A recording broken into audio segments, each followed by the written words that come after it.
Hello again, everyone. Welcome to another edition of Discovery Road. I'm James Nelson. You know, collections, whether they're in a big fancy museum or an old historic schoolhouse like this one, or perhaps in a cardboard box in someone's attic. Yes, they all share something unique and powerful: inspiration. You see, inspiration is the key to a time machine that takes us for an exciting journey into the past.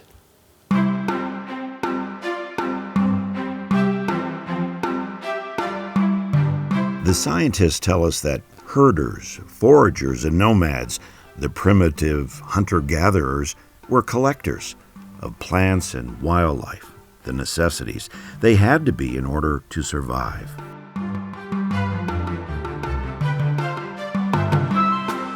At Snow College, this humble hallway collection details a powerful World War II tale of survival, courtesy of Roger and LaRue Johnson.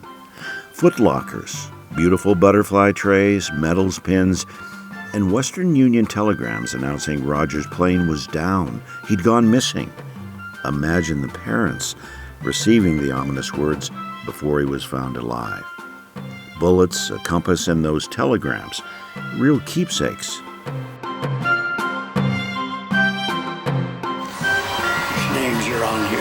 Then there's the late J. Bracken Lee story, a dynamic politician, mayor of Price in Salt Lake City, governor of Utah, and a man who loved his baseball collection. What's that one that I had? That real way back. Honus Wagner, I think. Honus Wagner. Honus Wagner, yes.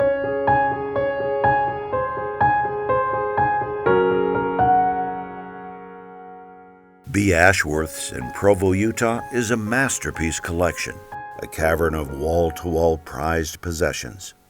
A framed hand-sewn sign sums it up. Books, curiosities, relics, and autographs, all gathered under the watchful eye of this man, Brent Ashworth. I'm a historical collector, and I've been doing that for over 6 decades now. I collect mostly historical documents, artifacts, art, and things like that. And it's a World War II. And I got a Medal of Honor, you know, but it's World War I, and you can't sell them. If there weren't collectors, then our understanding of the past would be very limited. It would be limited to what memories would have, and that's important. It's important to get people's memories down too, and to even collect those written histories and so on. But without the objects of the past, the letters, the books, the photographs, the collectibles per se, we give up a great deal of our memory, our collective memory. If you visit this place, you won't soon forget the remarkable treasures you'll see. For example, a John Hancock pocket watch and the repair bill for the beautiful timepiece of history. The thing that's fascinating about it, it's a beautiful crystal watch, is the back of it has the goldfinch capital of Massachusetts now, but it was known as City Hall then. So it has City Hall underneath it and an engraving of the old City Hall, which became the capital of Massachusetts later. Brent Ashworth has already written one voluminous book about his extensive collection. The book is fascinating. It's called Show and Tell, a unique journey through history. But the reality is, it would take a library to archive his many history treasures and record and document the million-plus engaging stories that go with them. This is Butch's gun that I'm holding in my hand. It came from his girlfriend Josie Bassett's family. It was handed down. It was found at Browns Park, one of his hangouts. Of course, he was known as the Hole-in-the-Wall Gang, had up to 400 riders. Many of us believe that Butch lived undercover under another name if he came back to the United States, which I think he did. Many of the witnesses claimed he did, including some that I spoke with. Some believe he was William T. Phillips, an adding machine salesman in Spokane, Washington. He tried to live straight from then on, but of course he spent a lot of time hunting for some of the stashes that he'd made in his earlier career around the West. Ashworth's finds from the founders add an unmistakable patriotic aura throughout his shop. We're looking at a photograph of a man by the name of Ralph Farnham, who was one of 7 Revolutionary War vets who was still alive when the Civil War started. This particular photograph of him was put by him on a card that he put together with his signature and a description of his service in 1775 at the Battle of Bunker Hill. So you're looking at a guy who put these out, trying to sell them for $1 a piece as a veteran. We didn't take care of our veterans very well back during this period. But you're looking at a photograph of a guy who fought in the American Revolution. That makes it quite unusual. He probably knew people that were old in his day from the 1600s, the first century that the Pilgrims came here to America. Fort Bridger, Utah Territory, UT, December 15th, 1858. Also in his collection, a rare Pony Express Bible. It's in fragile condition, but a true link to the Old West when riders had to take an oath and sign a pledge of loyalty and honesty. We're pretty certain this woman never got a Bible. Lola Montez, a real conversation starter, a framed photo of the famous, colorful 19th century dancer and actress, a mistress to a king, a letter to the monarch in her handwriting, and an imprint of the seal to that long-ago secret, which takes us back to the couch for another intriguing history lesson. This is an actual 18th century collection of seals, which is kind of interesting because you could see that in many cases the important individual, whoever they were, had their profile on the seal, and this was stamped into the wax that sealed the address leaves, they called them back then before we had envelopes. The wide-ranging collection numbers more than 1 million now, each one an extraordinary nugget of history. This is the deathbed scene by Courier Knives of Lincoln at the Peterson House, where he was carried across the street from Ford's Theater. I have a picture here of Walt Disney with his signature on it on this little ad down on the bottom of it. But the thing I really want to show you is this drawing. This is a drawing of Mickey Mouse from Steamboat Willie.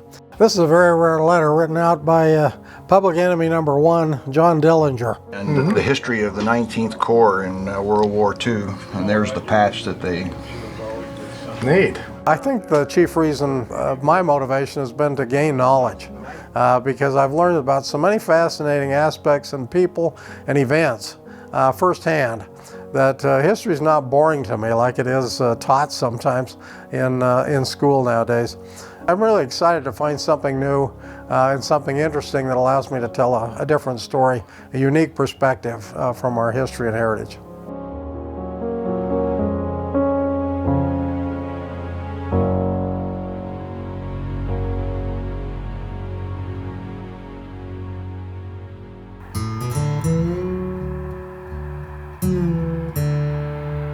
Just off Main Street in Moroni, Utah, where cars are zipping by the past every day, the Wagon Yard. It's a sprawling collection of historic wheels, wood marked with vintage brand names and faded colors, and a fascinating array of wagons and their stories. Most of these wagons, I would guess, are from the 1900, 1920, 30s maybe. They're built pretty heavy duty. I've seen gross weights on the axles anywhere from 6,000 to 12,000 pounds on these things. This wagon dumps. All right, here's the pin for this dump wagon. This is how you release the pin. Flip that over, and it dumps.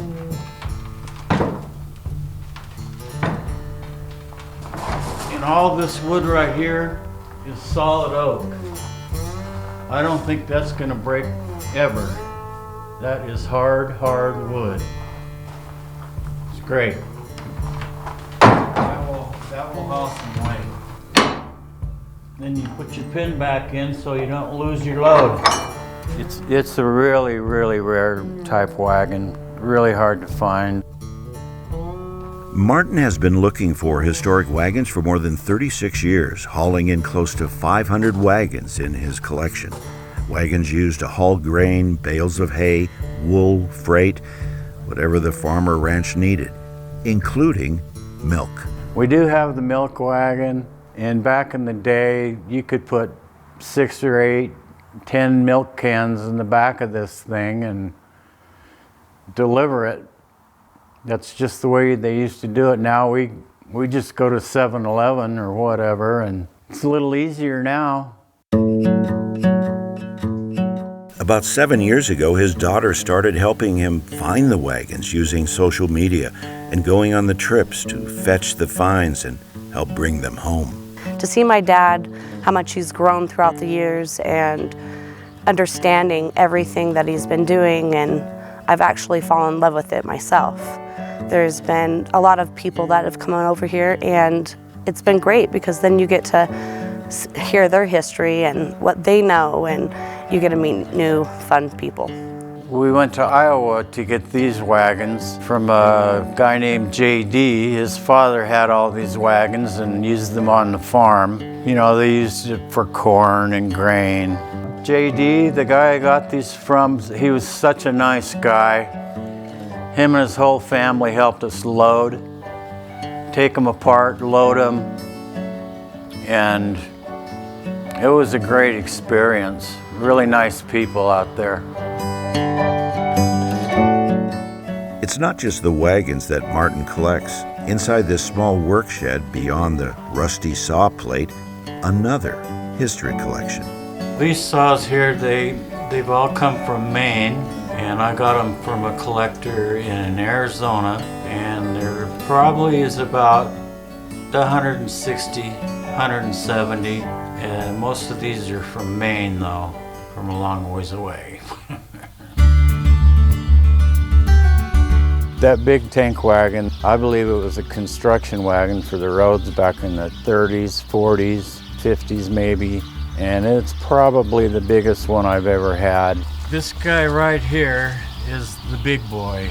I had another one that had a wooden tank on it, but this one's even larger. And this is what we call the big boy water wagon. I love this one. It's almost 10 feet tall. Where am I going? I don't know. Where am I headed? I ain't certain. All I know is I am on my way. Some of the wagons Martin has collected have been in the movies like Paint Your Wagon. Others connect to Western movie stars like John Wayne, all adding to the reason collectors want them in their yards or properties or in the local parade. I never really thought that I would ever do anything with this stuff until I started accumulating it. And so I don't know, it's just for me something to do. I like to work in the shop a little bit, repairing things.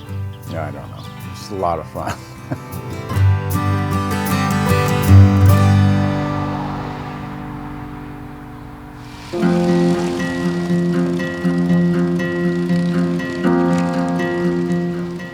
These are special models that came in a set, and I use them on my military display every other year at the Petite Meet. Say hello to Doug Lamb, a man who enjoys the hunt, searching for collectibles on the internet. Oh, I've been looking all over for these. I thought they were downstairs. Or wherever he might find them.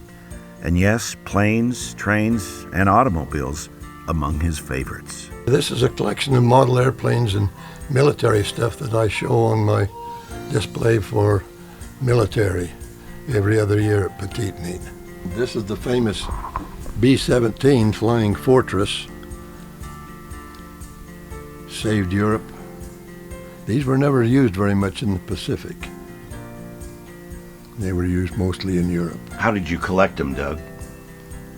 Just bought them when I found them. This is a British Spitfire. This is the airplane that saved Great Britain from Germany, World War II. No wonder he loves airplanes. As you can see, he served proudly in the United States Air Force during the Korean War. Lamb was born in Moroni, Utah, grew up in Wales, Utah. His grandmother was the first baby born in Fairview. His grandfather was born in England, number 14 out of 16 children, and came across the plains as a 3-year-old. We had 6 kids in our family.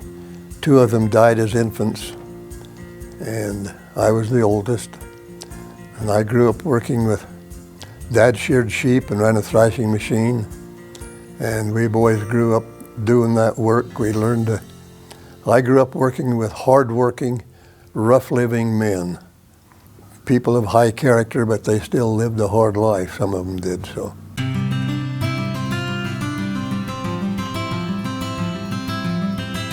Lamb not only collects miniature cars, trucks, and trains, he builds platforms, backgrounds, and scenic towns to make it all come to life. You use a lot of strip wood in building the modules for weight loss. So you need strength, but you don't want the weight. So you use them, and I make them out of stuff like this.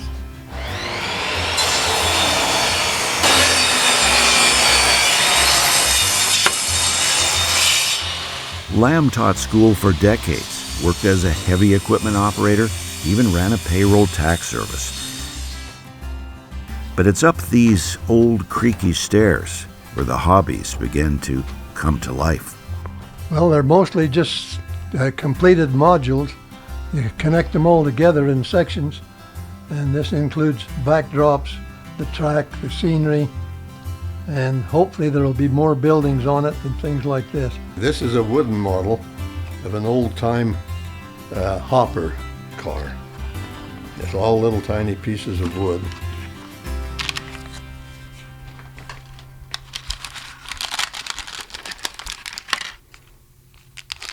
That's why it's never got built yet. I got so darn many things to do that never get it all done. That brings us to the Petite Neat School in Payson, Utah. Inside the historic school, the best of Mr. Lamb, his open classroom train collection, a community favorite. If you can believe it, 25, 30 years ago that the district abandoned the building and I think my favorite is this one right here. this right here. Oh, that's cool. I guess gave it to the city. They were going to destroy it, but several of the folks in town got together and restored this building, and they turned it into this art center and museum, and it's a fantastic addition to the town. The old schoolhouse is full of history, exhibits, even a Barbie doll collection, and a room outfitted much like it was a long time ago when students were helpers in the classroom. Lamb says he was still teaching school at age 75. We think he still is. Just look at him. Talk about someone in their element. And this is one way of being recognized. One of the reasons you teach school is to be recognized. People know who you are. I'm still Mr. Lamb to most of these people. I'd rather be called Doug, but that's the way it is, and it's the same with this. It's a way to be recognized. It's just a great sense of satisfaction and achievement. Will you come again? Say yeah. Of course. Super cool. He just built a train with his papa this week. Uh-oh. Good. This is the time you start. I don't know when I painted it. I painted it probably 10 years ago. But it was a picture in a Arizona Highways magazine. And I painted it, adapted it after that. Did some others too, but my kids took them on. The canvas is never empty for Mr. Lamb. He paints when he finds the time, and the collections, well, they just keep growing. Here are some of the musical instruments he's gathered together over the years. You are my sunshine, my only sunshine. You make me happy when skies are gray. As for those model trains he's collected, according to kids of all ages, on track and on time for 22 years. All part of the opus, the masterpiece of Mr. Lamb. I think it's a great idea to get a brainstorm and make it come real.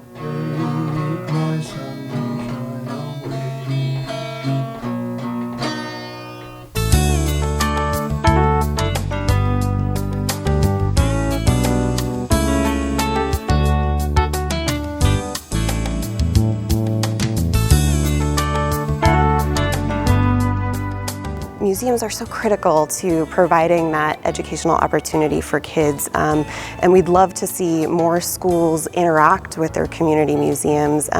One thing that we'd love to see more of is teachers using their museums to teach material culture and to connect to that core curriculum, because a lot of our museums, even the smallest museums, have such important and amazing historical collections. And so to really tap into that, to connect to Utah's history is absolutely a wonderful opportunity for children.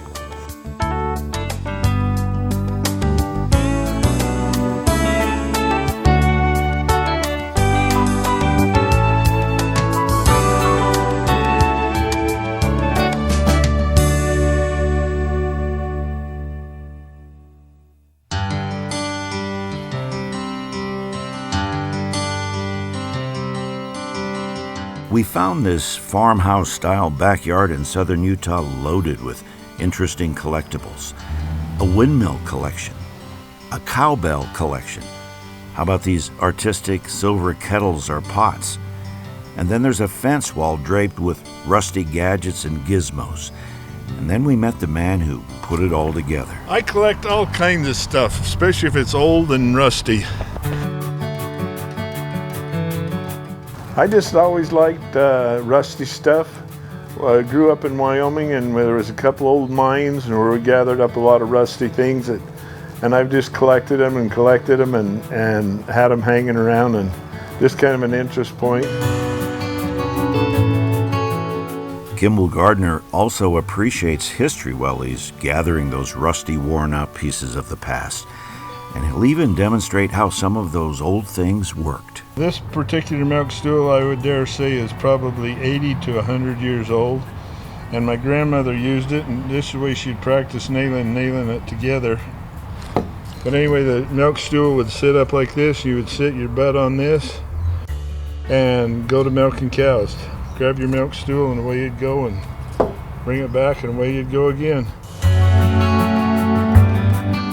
There's one collection that has made Gardner known far and wide, even a bit famous. It started over there on the cinder block fence.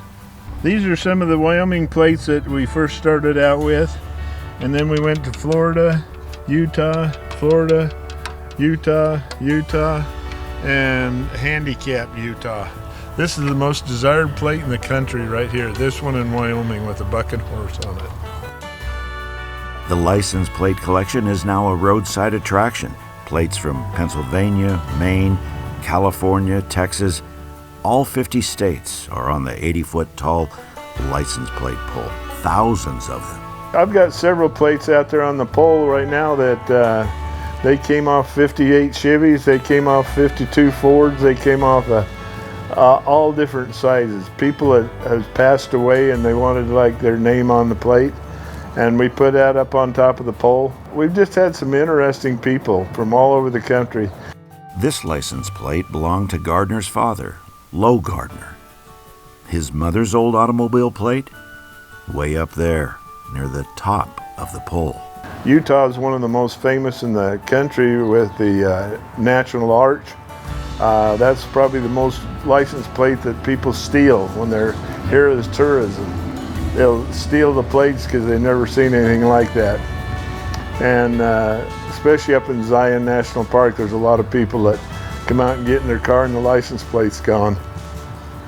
But I haven't taken any of them. I've collected all my own.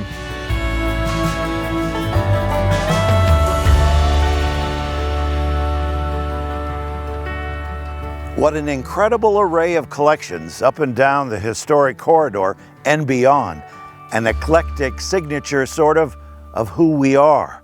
And by the way, we'll keep collecting the stories that go right along with them. I'm James Nelson. We'll see you next time out here on Discovery Road.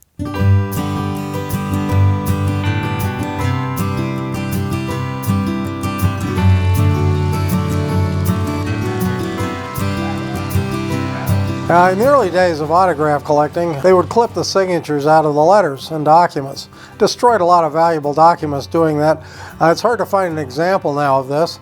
I have a nice Abraham Lincoln letter at home that's framed up without the signature because the yours truly A. Lincoln was clipped off. So it happened a lot. A lot of the letters of Joseph Smith that exist are letters that have had the signature cut out of them. It's just the way it was. And that's true of Lincoln and other famous people.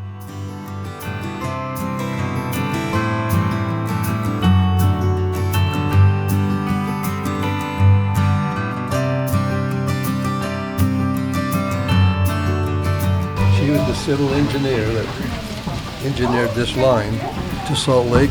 She was the only woman civil engineer west of the Mississippi. She was from California.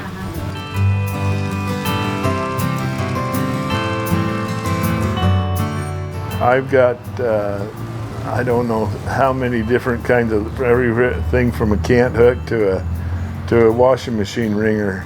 I hauled this with this steel granary in the back and made me a hot tub room and a sauna out of it.